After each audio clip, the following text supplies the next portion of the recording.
Hey everyone, welcome to the channel. This is James in Nashville, and I want to go over Dead in the Water. It's 6 little webisodes put together. It's about 43 minutes long. Dead in the Water. It's a Fear the Walking Dead story. So spoiler alert if you're not caught up to Fear the Walking Dead Season 6.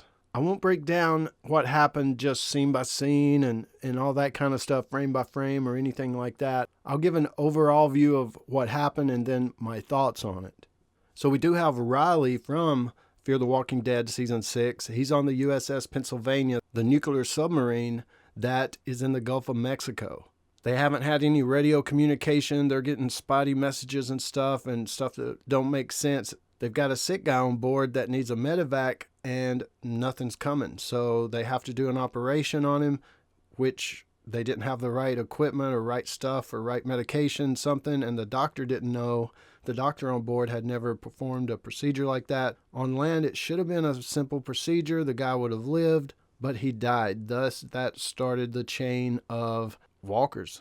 When that first dead person came back to life, of course, no one knew what was going on, what was happening, so they tried to hold him down. Some other sailors got bit. They figured out you got to shoot the head. They figured out noise. They're attracted to noise. So they figure out several things really fast. But the ship gets overrun pretty quickly. There's just a handful of guys, including the guy with the key that the bounty hunter found. And of course, Riley with his key. So Riley had a wife and a son, and once he got to land at the end, of course, on the phone, he heard them dying. So that was a little weak in the story, I think, a little bit. But that's just me. And the acting overall, it could have been a little better, but as far as just reactions to what was going on.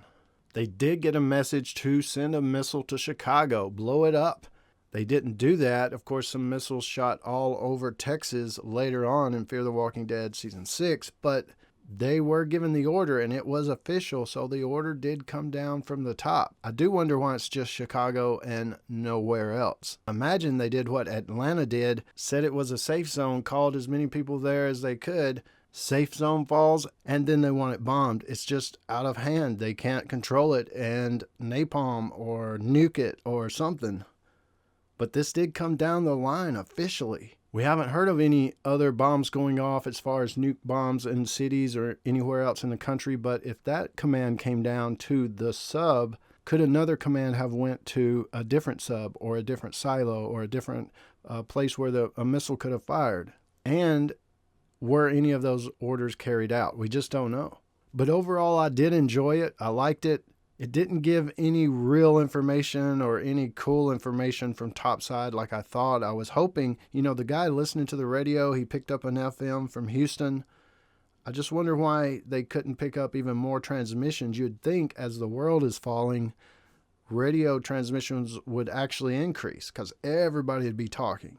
So I was hoping for just a little more information like that, more tidbits, but they did a whole lot of standing around in the hallways talking and walking really slow through the hallways because they might see a walker. I understand budgets, I understand it all. They could have given us a little more though, just in some conversation, something coming over the radio, I think. But it's definitely worth watching if you haven't.